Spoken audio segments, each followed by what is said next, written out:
Können wir was trinken? Ja. Ist jetzt eh In einer Viertelstunde ist bei...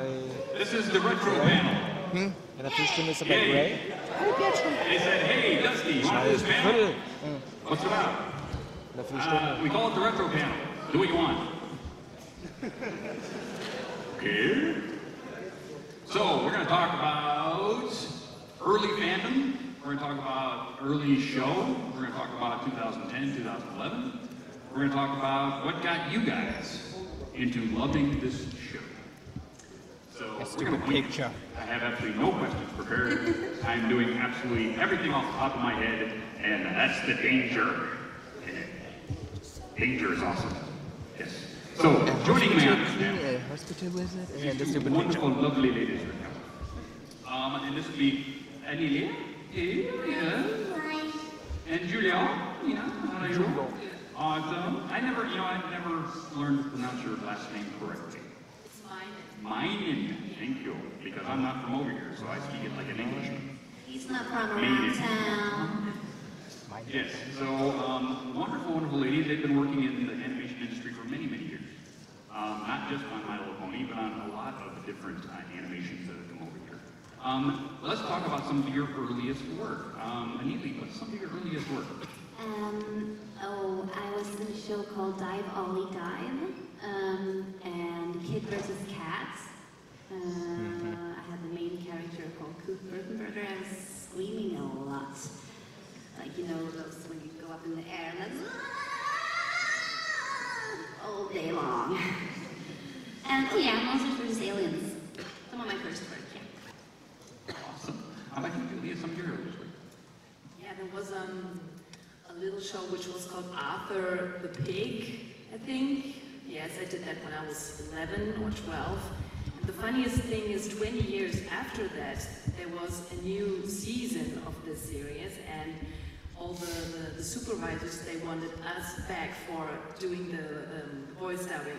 And of course we all grew up, we were 20 years older, but we still did that, and that was really cool.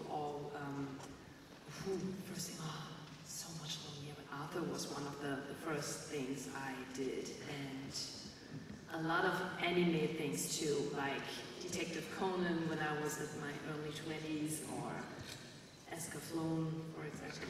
Yes. Awesome. How many people, I want to show hands, how many people here got into animation through anime? Japanese animation. Okay. How far back do you think Japanese animation goes? 1980s? 1990s? Do you realize that Japanese animation started in the 1960s? In the late 1960s? With a small little show called Jungle Emperor, which was Kim of the White Lion, just about everywhere else in the world. And I was raised on that. So I'm 48 years old now, and they brought over Jungle Emperor, which was, of course, Kim of the White Lion. And then they brought over Mach Go Go Go. Anybody know that show? Which is Speed Racer. Anybody know that show? Same show. Battle of Planets, which is Science Fiction Gatchaman, in the early 70s. So it goes way back. So some of you guys who like animation, do we get Crunchyroll over here? Yeah. Crunchyroll? Yeah. They have a lot of really great old shows on there. So go ahead and check out some of this old stuff, which is what we're going to call retro. And that's just a nice way of saying that I'm old. Check out some of this early stuff. If you like Bleach, if you like some of these later animes, check out your history and how these shows started out. The 5-teen group was actually Science Fiction Gatchaman before you got into Rangers, all that kind of stuff. Let's talk about early Pony, like late 2010, early 2011, when our Lord and Savior, Lauren Faust, was still working. Still working on the show.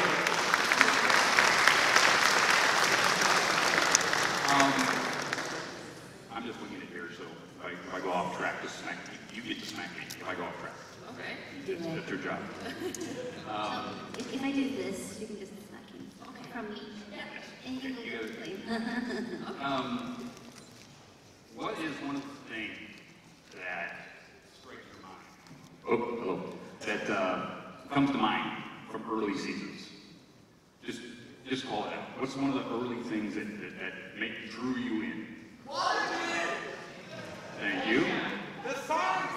The songs. Fandom. Animation.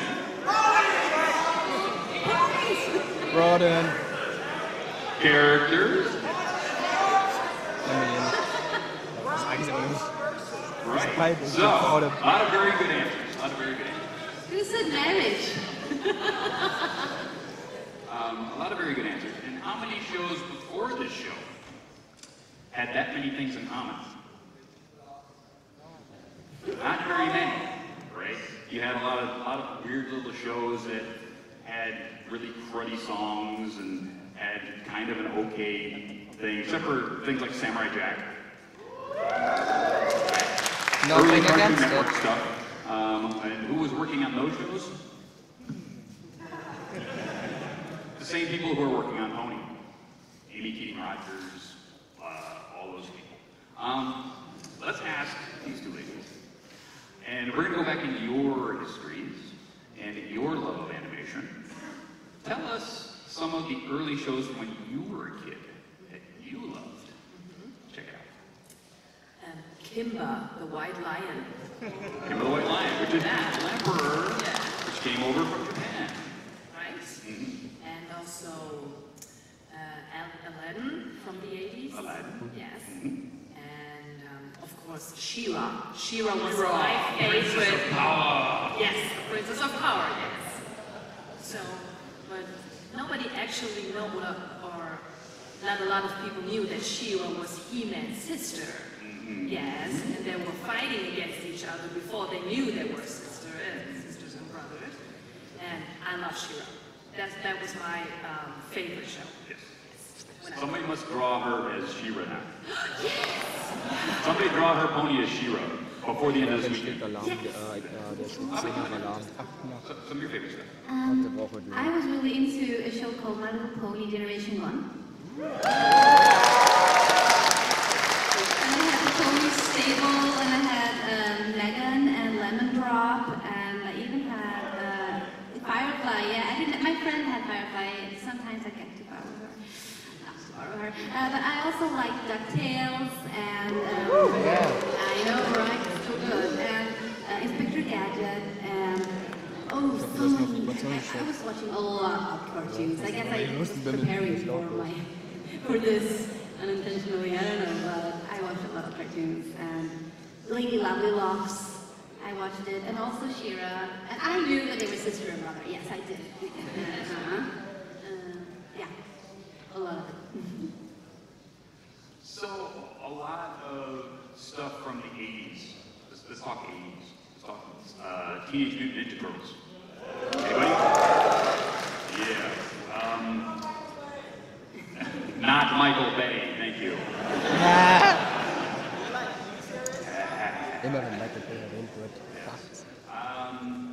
There was a show back in the 70s I used to watch called Devlin. Anybody remember that show? Devlin was a guy who went around with a motorcycle, Daredevil, and he went around the carnival with his brother and his little sister, and it was a family thing. Actually, Mickey Dolenz and the Monkees was actually one of the voices in that show. So again, go check your history out. You'll find a lot of really cool pieces of information no one will give a crud about. Like, you don't care if Mickey Dolenz was in that show. I'm just bringing up stuff out of my memory because I'm old. You're just making things up, aren't you, Mr. DustyKatt? You're just making things up, aren't you? Not. I Google right here. Yeah, Google's your friend. I can prove it. Okay. Yes. I'm like grasping at straws. So if either of you lovely ladies like to say something about the history of cartoons that you know of, why don't you interject at any time? Anything like that. Maybe you should do, I don't know, you should do a little bit of question and answer. Because in America, we usually do something like this for about 10-15 minutes, and then we usually give a microphone stand that's standing right there. And we'll give a microphone with somebody checking the questions, and give you guys an opportunity to ask us questions about your favorite cartoons or anything that you feel about asking, as long as it's not too, you know what I mean? So, does anybody want to ask questions at all? No? Well, I can just say something. The history of cartoons is nothing that Granny Smith knows anything about.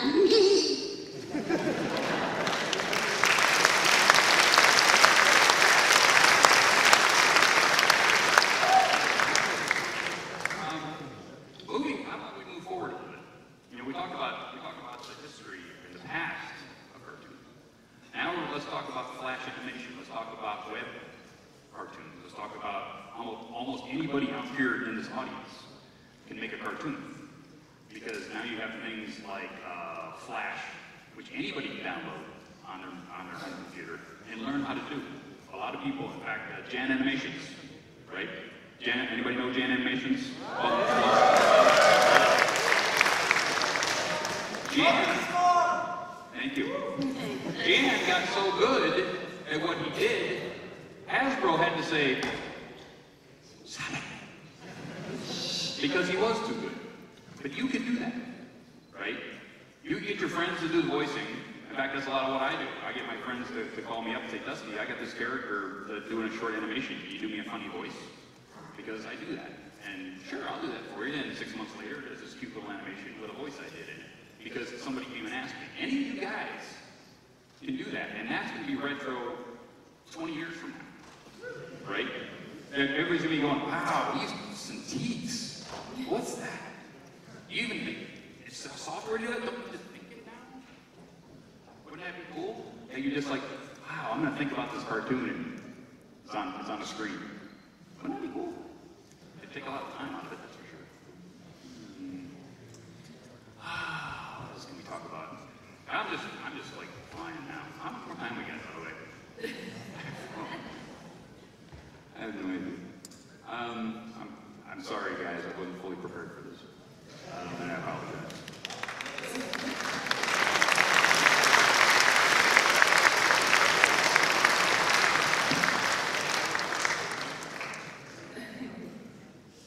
Yeah, that was stalling for time. How do you feel about the change of how everything sort of got more crazy from season 3 and beyond? Oh, that's a good question. That's a good question.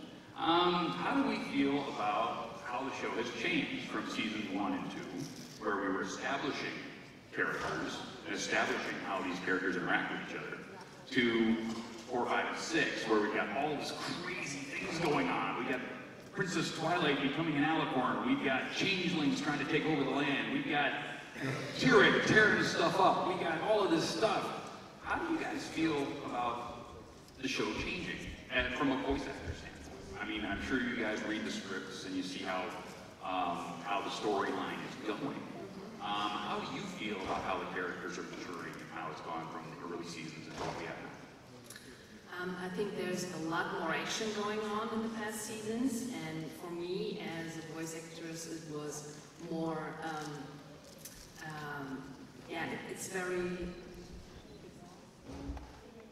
very exhausting for my voice because a lot of the action parts, and I personally would love to have more stories about friendship, like in the first seasons. And it doesn't have to be always the big story and the big action and oh my god and everything. So just going back to what friendship is about, that would be very cool for me personally. The little stories, or Twilight going crazy again maybe. I would love that too. So yeah, just the friendship part should be more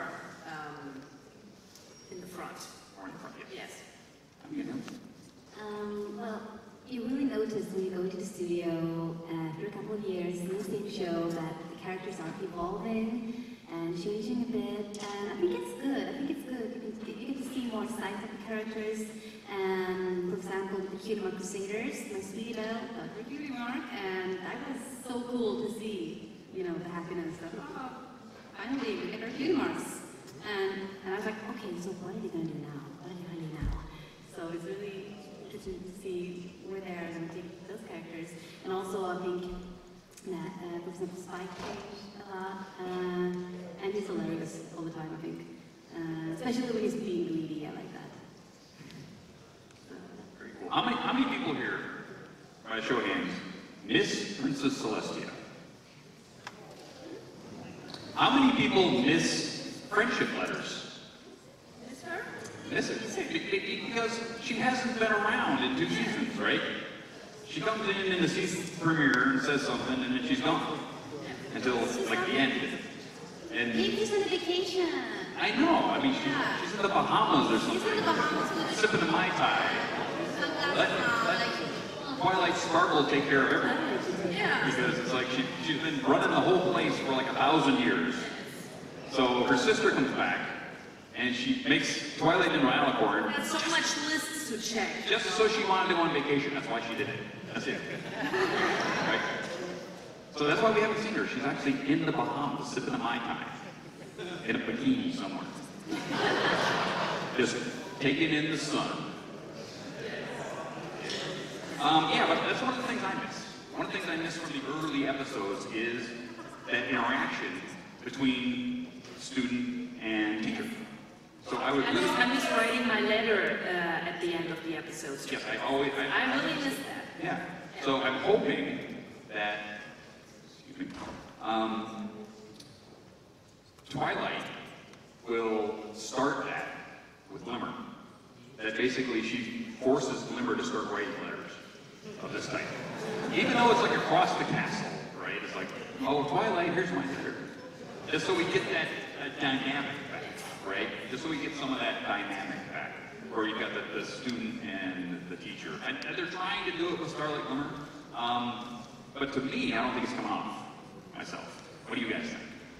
You guys think that's coming off a little bit? No, not so much.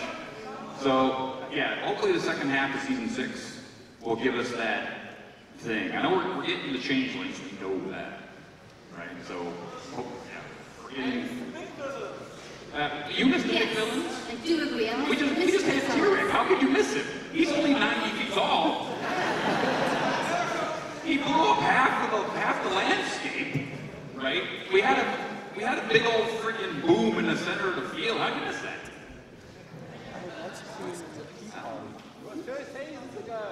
More prisons.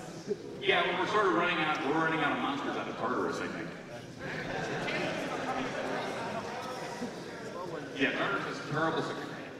So I don't know how many season 1. I mean, Neil, you don't season 1. How many season 1 villains have we not seen yet? Yeah, I know.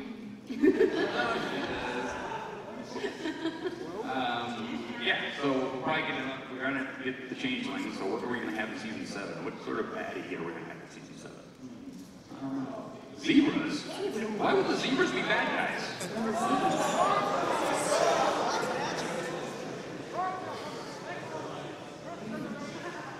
Yeah, we gotta have one of the first generation bad guy come back. Sea ponies.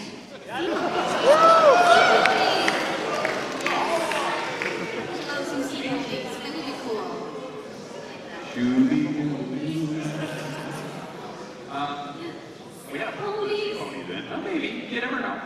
You never know. Sea pony. Oh, yeah. Somebody, you were pointing over somewhere. What? Somebody had their hand up? No?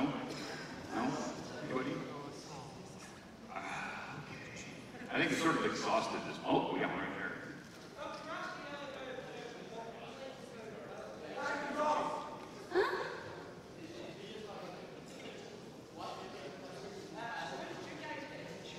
How did we get into the show? Well, they got hired.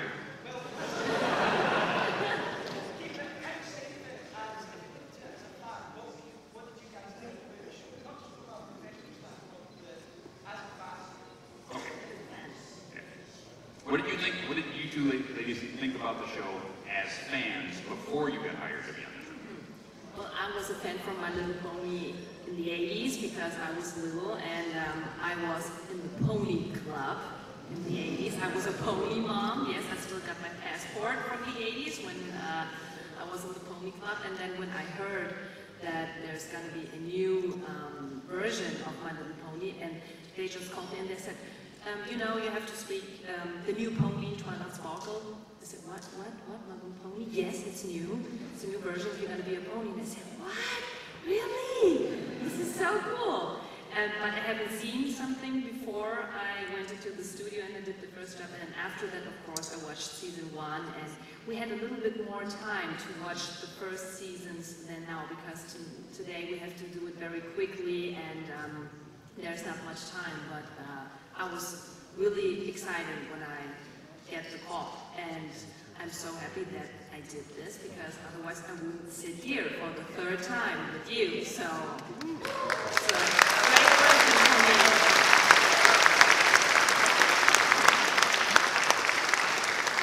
And as I said before, I was really into the Generation 1 of Pony, and when the studio called me a couple of years later, they asked me to do Pony 3.5, and I was Scootaloo in that one.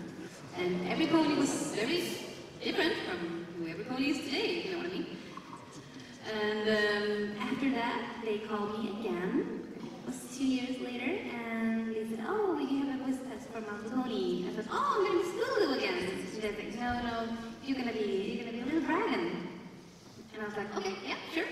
And the dragon is a guy. "Okay, sure. I'm not gonna be one of those fancy ponies with a mane, you know, but okay."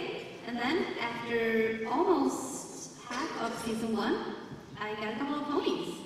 So, what was this thrill? What? Do you have a question in the back? What is your question? I'd like to know, you have any relation to like early on internet animation, like stuff like Newgrounds and stuff, from like the early 2000s, and how internet animation started out. Oh yeah, I can watch Newgrounds. Actually, one of my very good friends actually owned an Amiga 4000 with a toaster. If you know what that is. If you do, you're old. He was making flying animations for TV stations in Grand Rapids, Michigan. So he started doing animations way back in the Amiga 4000 days. So yeah, I've been around it for a very long time. So yeah, watching that stuff is very cool. But I'll answer your question about how I got into it. So back in the early 2000s, when America went, and its economy went to toaster, I was laid off in 2006. And I went through all of my money, all my savings, all my 401k, everything. And I had to take a job moving away from my friends. And I moved from California to Nevada, which is about 5 hours away. So I was living by myself, squatting in a house my boss was selling, which I couldn't really move into. And I had done this for like 6 months. And I was deep in depression. And I would ride my motorcycle 4 or 5 hours back to my friend's place every weekend, and we played Advanced Dungeons and Dragons. Yes, I'm a nerd.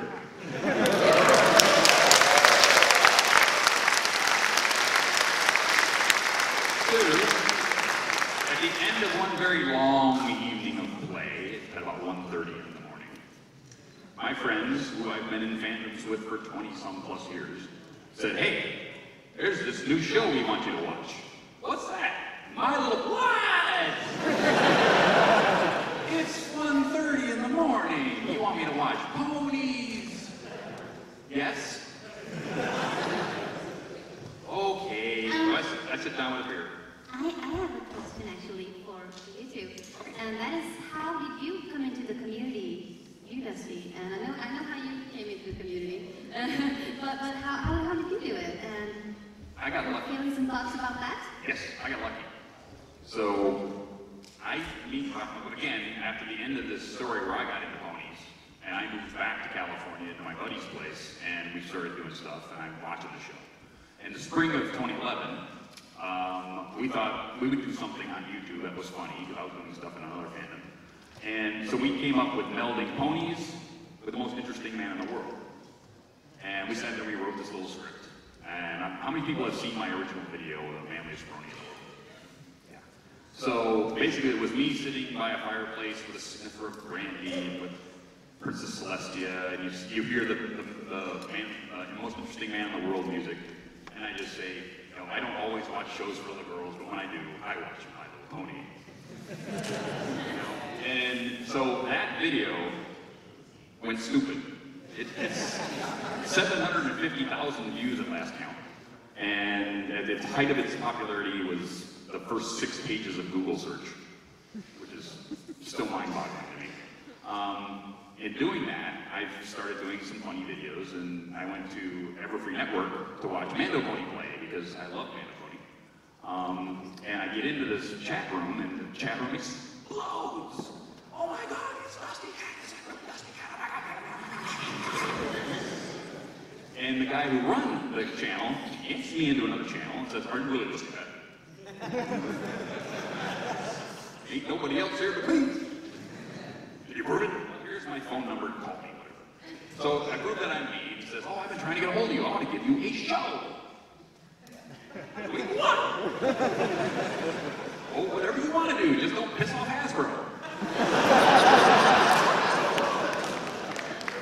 Okay. But I've always been a David Letterman fan. How many people like David Letterman? The late show with David Letterman, this talk show in America. Thank you very much. So I thought I'd do a talk show. So sure enough, I started doing a talk show, and it melded into an hour and a half of an interview with some charity work and some comedy and some questions. And it's been going on for 4 years until I took a break.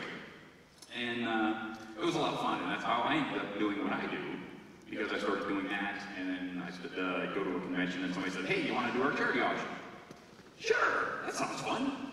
And it's developed into a charity auction thing, and then I started doing voice acting, and I started taking classes on voice acting, and I started getting roles in voice acting, and basically it just started snowballing. But me, I'm proof that anything can happen to you, because all I did was start having a good time, and all of a sudden I became this. And to this day.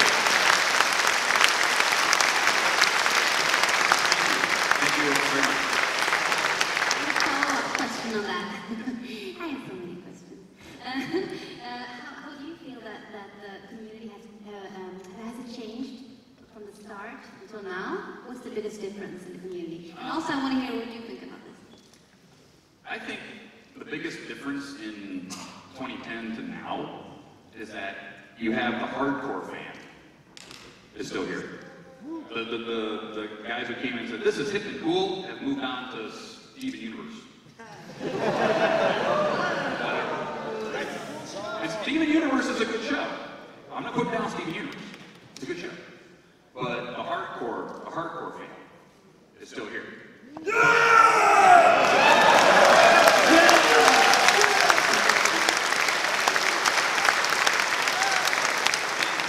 Just like anything else, it's going to do this.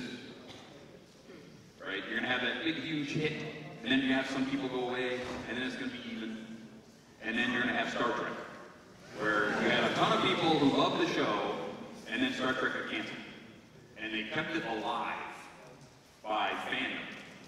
Right? They wrote their stories, and they did all this stuff, and they had news groups, and they had bundles of paper they shipped between each other, and all of that. And if the fandom had not happened, we wouldn't have Star Trek today. It would have been a three-season show in the 60s that would be on reruns constantly, and we'd have none of the stuff we have today. We wouldn't have John Delancey. We wouldn't have The Next Generation. We wouldn't have any of that if fandom hadn't saved it. So in 10 years, there's going to be Star Wars, Star Trek, and My Little Pony. See big fandom. See you in 10 years.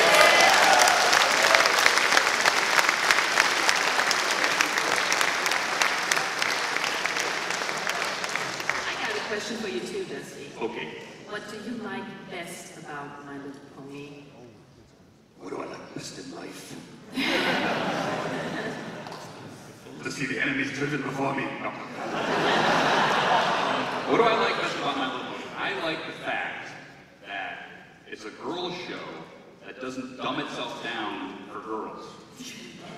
Yep. And that is honest. That is true.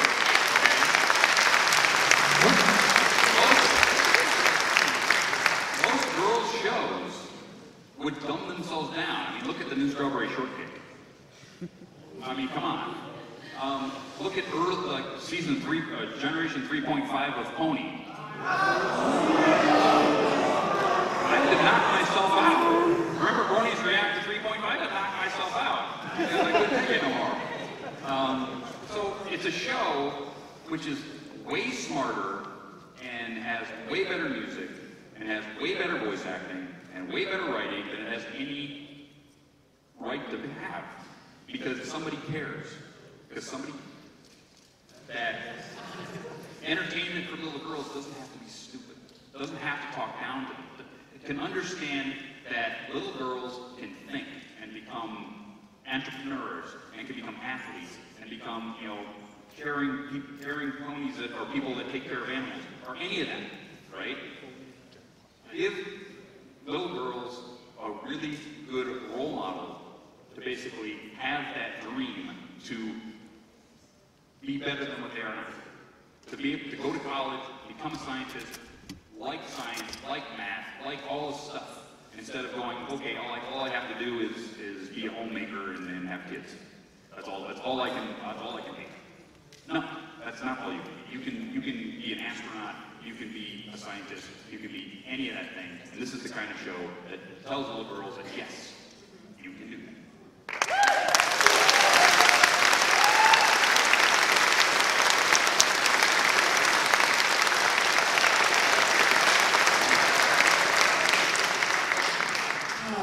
So where are we at? I'm sorry? You can be a princess. I can paint some wings on your arm. I painted 2 wings on the guy's arm, but the wings looked like chicken McNuggets. I made an arrow and wings. And another thing I'll bring up, okay, that the thing that's been going on the last couple of seasons is that this show is pretty much gender fluid, right? We have Big Mac, who dresses, 1 as a princess in his dreams, and 2, he dressed up as a woman to be able to help Appleton, and didn't give up about doing it, right? And you have Rainbow Dash, who acts like a boy, but is a girl, okay? So this show doesn't give a heck about gender norms or gender rules. I'm sorry? I don't know what he said. We have a couple of microphones But here. again, another show that is breaking ground with that kind of thing, right? Which is telling kids that you don't have to be sitting in a blue crib or a pink crib. You can be whatever you want.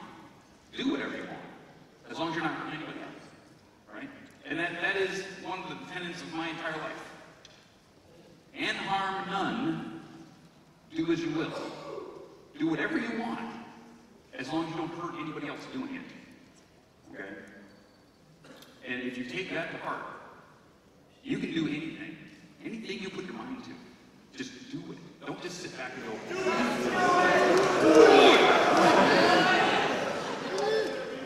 If you want to be a voice actor, put in the time, buy the equipment, learn the computer software, and talk a lot. Read the paper, read aloud, record it, listen to it, see how you do, improve it. You can be an artist. Lauren Faust has told me, you have 10,000 bad drawings in whatever arm you draw with. The faster you get them out, the better. So take a bunch of typing paper, put it on a clipboard, and just until they're gone. Do whatever you want to do. If you want to be a scientist, go learn it. If you want to write for a newspaper, go do it. If you want to do a live stream show, go do it. Whatever you want to do, it's all up to you.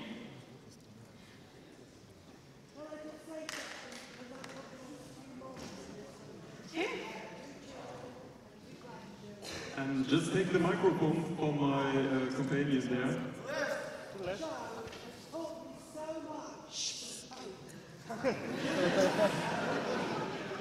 This show has taught me so much that I wasn't taught as a child. I'm nearly to your age. And I wasn't taught a lot of these life skills by my parents, because they came from the wartime generation. And I'm taught these wonderful skills that I can pass on to my younger son, who is gay, and he has a lot of problems because he's Asperger's. And it's been taught me to become a better mom. And I think this has done so many wonders of teaching things. Oh, thank you very much.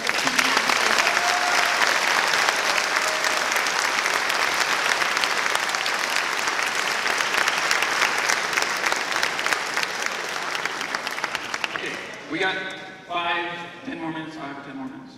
So,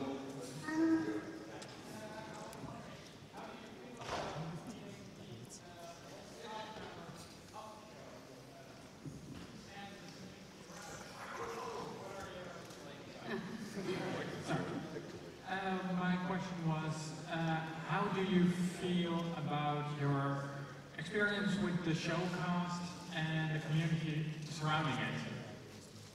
how about you guys? How do you feel about meeting community? Meeting these people, how do you feel? It's great. It's the best thing of all, because we get we get something back from you. It's a very great gift if you come to me, especially at the signing sessions. I love them so much because I can see you, I can talk to you, and you tell me that my job is good, that you like to hear my voice, you give me presents. It's great to meet you.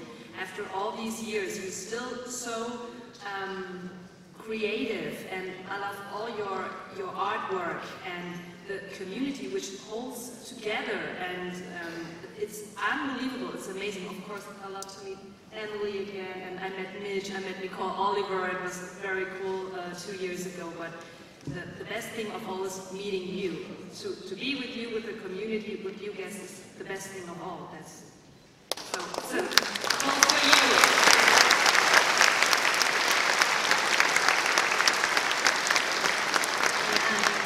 Totally on what Julia is saying.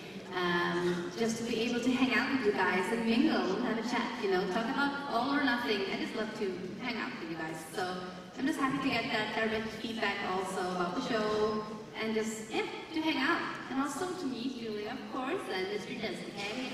And all of I've been so fortunate to meet a lot of the original voice actors in the show. Some of them actually are my friends now, so it's really nice, and I'm thinking of going to Canada and visiting them, you know. So yeah. Wonderful with you.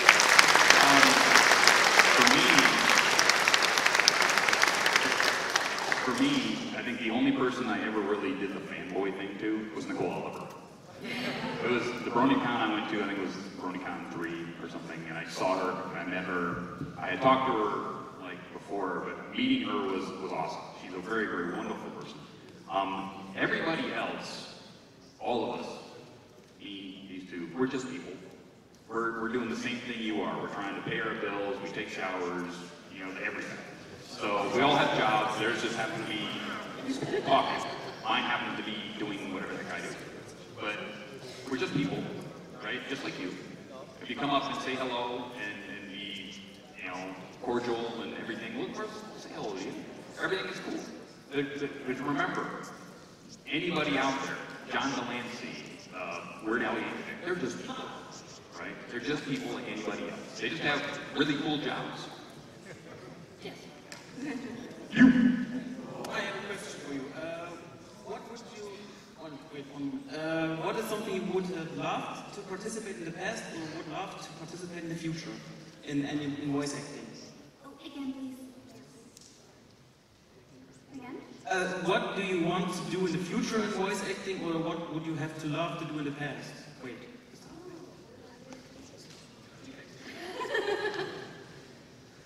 Well, I think I will be a voice actress till the end of my life, because I mean, what series would you like to participate and what love? What series? Yes, for movies. Would you like to love in the future, and what would you have done in the past? Ah, okay, now I understand it. Okay. Of course, I would love to do Game of Thrones still. I'm working on it. I met the people in Munich because it's dubbed in Munich, and I said, please, if you have any woman left, please call me. I will be there. I will come. Yes, of course, Game of Thrones. I love Nashville. I don't know if you know Nashville. It's a series about country music. And in the past, which one? That's a good question, actually. I think about that, and Anneli answers the question. I think about it. I want to be in the reboot of Gem and the Holograms. I really want to be in that show. And also, I would like to be a Little Mermaid in the first movie. I know it's impossible, but hey, that's good. I would love to be Ariel. Oh, yes, I know. I would love to, I would love to do a Disney movie, a Walt Disney movie, but one from the old ones. Yeah, exactly, yes. Beauty and the Beast, Ariel. But at the same time, you don't want to change the old thing because, that's what you grew up with. I mean, I guess you never... They could do like the same movie but with us instead? How do we solve this? I don't know. Engineering someone. A good question. I think for me, in the past, I really would have loved to have been a voice on He-Man and the Masters of the Universe. Oh, yeah.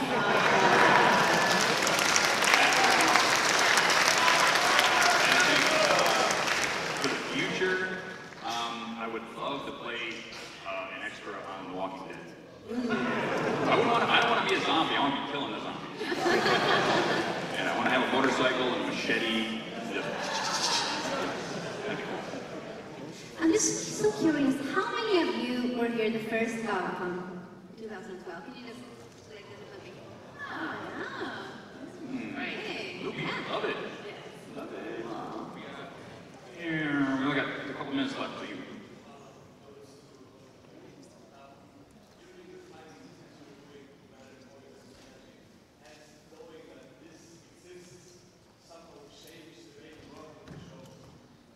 Yes, it has. Of course, you always have to speak your roles with the same professionality. It doesn't matter if it's a real sitcom, a real movie, or a cartoon, but of course, if you know you have that fandom and that community around you, it makes a lot of more fun. And that was, at the first Galacon, I was like, okay, I know there's a very big community, and I talked with my register, with the dubbing director and with the team, so that I can put Twilight's Hues in it. So, and because someone told me, please, could you do something a little bit with a little song or a little speech? And this is kind of cool. I think I wouldn't do that in another production. And I did this for you because I know the community is so big, and I wanted to give you a present. And of course, it's a lot more fun if you know that you will hear it, and of course, I want you to like it. So it has changed for me, yes. And the same for me is, well, yeah, you said that you go in every day, you do your best.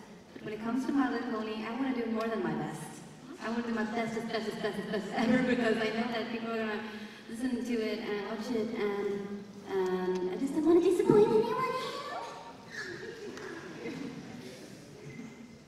Awesome. And I think, ladies and gentlemen, oh, wait, do we have one more? Where? Oh, way up there, okay. One of the things that I don't like in modern animations and original TV is that characters who are like super smart I can be wrong because my memory is shit. Sorry. I just wanted to say like we have Twilight and we know she is smartest, right?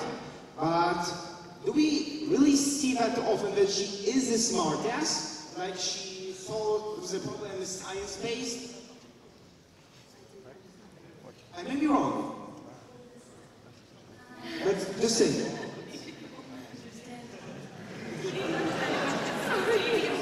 I'm sorry, I did not understand that.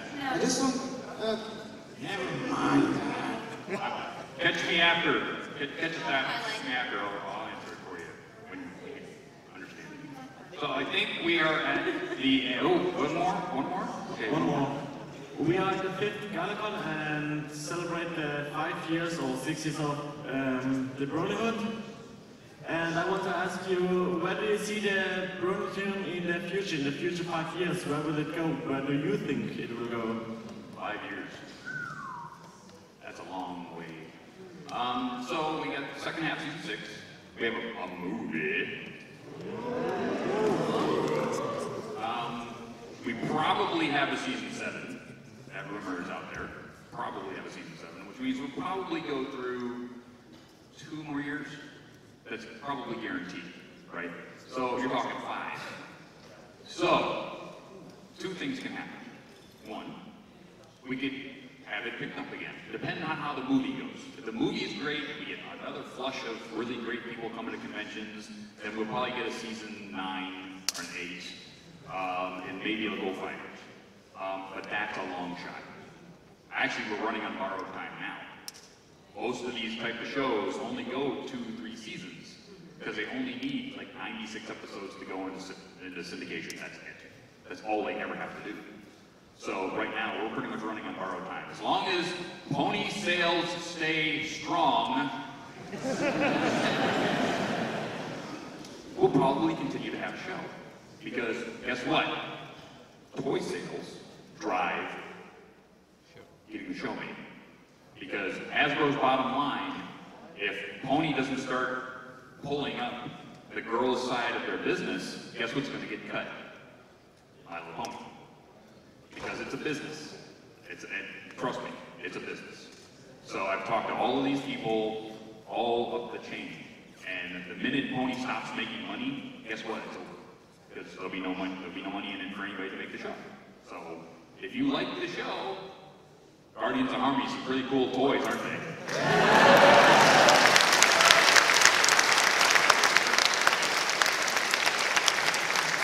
I've already bought 3. So if you like the show and you want it to continue and you want it to go past 5 years, guess what? You vote with your wallet. You know what? We're really up against it. Pinky, you're in.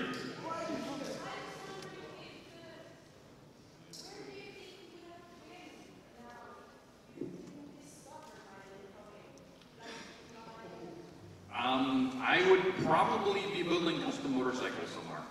I would probably own a motorcycle shop. I would be selling parts and I'd be building motorcycles. Because that was my dream.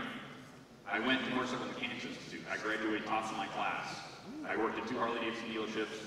I worked at a place called Custom Chrome in research and development for 6 years, making parts in Taiwan and South Korea with those idiots you saw on TV about 5 or 6 years ago. Okay, I know all those guys. So that was my career until I found Pony. And if I hadn't found Pony, I would have continued on that trek. And I would be either working for one of those guys or I'd have my own shop and I'd be building ones. And to tell you the truth, I would still do it today. But this takes up a lot of my time. But I'm still a motorcyclist. I still own 2 motorcycles, and I would probably still build motorcycles if I had money. Kickstarter is a good thing. But that's for another time. Does your motorcycles have pony names? Does your motorcycles have pony names? Actually, no, but my Triumph Tiger has a little rainbow dash blind bag super glued to the dash, and she rides with me all the time. So she's been on that bike for like 20,000 miles. And so that is, sadly, the end of the retro panel. We need to clear out for whatever's coming next. So thank you very much.